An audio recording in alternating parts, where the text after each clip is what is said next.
ഗതാഗത നിയമങ്ങൾ കർശനമാക്കിയതിന്റെയും ബോധവൽക്കരണ ക്യാമ്പയിനുകളുടെയും ഫലമായി റോഡപകടങ്ങൾ കുറക്കാൻ കഴിഞ്ഞു എന്നാണ് ഗതാഗത വിഭാഗം assistant under secretary Abdul Fattah Ali പറഞ്ഞത്.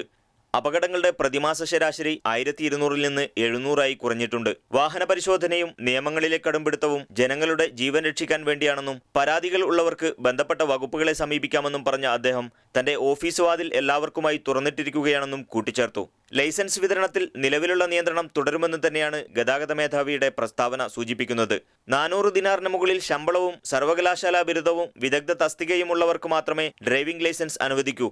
ആദ്യകാലങ്ങളിൽ വർഷത്തിൽ 7000-ഓളം ലൈസൻസുകൾ അനുവദിച്ചിരുന്നെങ്കിൽ നിലവിൽ വെറും 800 പേർക്ക് മാത്രമേ പ്രതിവർഷം ലൈസൻസ് അനുവദിക്കുന്നുള്ളൂ.